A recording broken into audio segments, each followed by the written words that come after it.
وہ جب اپنے بیٹے کو بائک پر اسکول چھوڑنے جا رہا تھا تب دو آدمی سامنے سے آئے اور اس کی بائک چھین کر لے گئے۔ اس نے ابھی تک اس کی قسطیں ادا نہیں کی تھیں۔ وہ بیٹے کو لے کر گھر پہنچا تو بیوی کے پوچھنے پر اس نے بتایا کہ اس کی بائک شو روم والے لے کر گئے ہیں اور جب وہ اس کی بقایا قسطیں ادا کرے گا تو وہ واپس کر دیں گے۔ بیوی نے کہا کہ اب وہ اس کے بیٹے کو اسکول کیسے چھوڑ کر آئے گا؟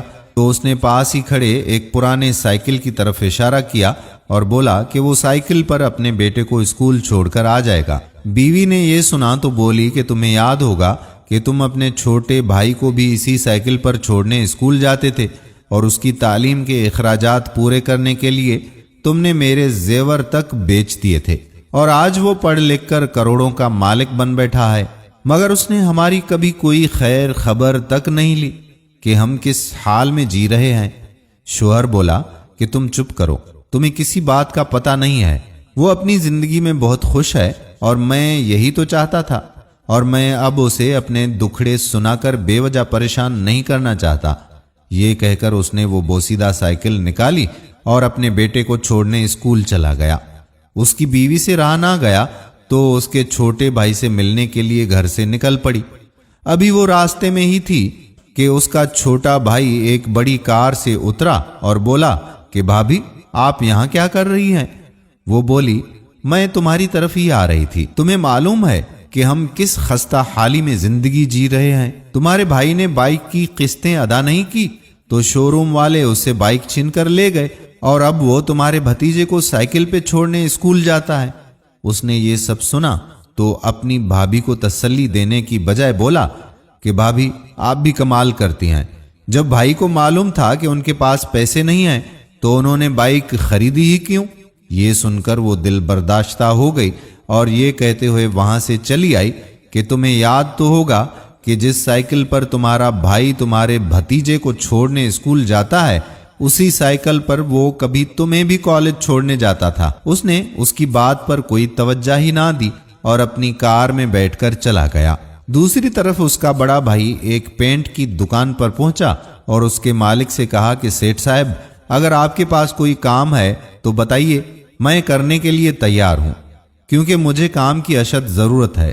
سیٹھ بولا کہ مجھے لگا کہ تمہارے حالات اب ٹھیک ہو گئے ہیں کیونکہ چند لمحوں پہلے ہی تمہارے چھوٹے بھائی نے ایک بڑی ہی عالیشان کوٹھی تعمیر کی ہے اور اس کا سامان ہماری ہی دکان سے لے کر گیا ہے۔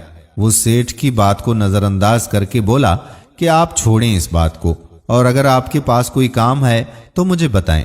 ایک کوٹھی کا کام ہو رہا تھا اور سیٹھ نے اسے وہیں کام پر لگا دیا اور پھر خود اس کے چھوٹے بھائی کے پاس جا پہنچا اور اسے بتایا کہ آج اس کا بڑا بھائی اس کے پاس کام مانگنے آیا تھا اور وہ کس قدر غربت کی زندگی گزار رہا ہے۔ تمہیں اس کا کوئی اندازہ ہے؟ تم خود تو ایک عالیشان بنگلے میں رہ رہے ہو، مگر کبھی اس کا حال معلوم کیا کہ وہ کیسی زندگی گزار رہا ہے؟ اس نے تمہارے لیے کیا کچھ نہیں کیا تھا۔ تم پڑھ لکھ جاؤ اس لیے اس نے کتنی محنت اور مشقت کی۔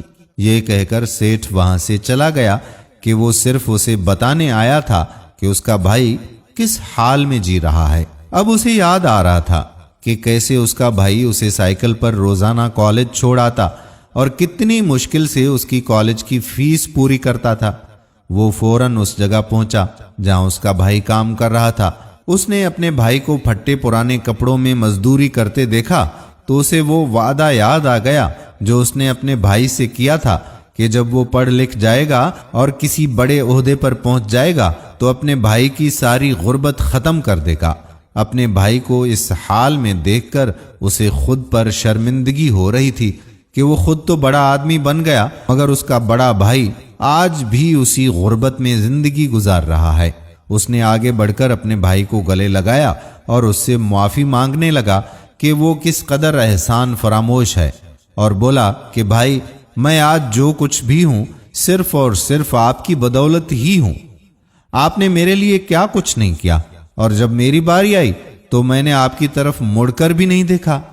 بڑا بھائی بولا کہ چھوٹے، میں نے تمہارے لیے جو کچھ بھی کیا وہ تو میرا فرض تھا۔ چھوٹے بھائی کا سر اب ندامت سے جھک چکا تھا۔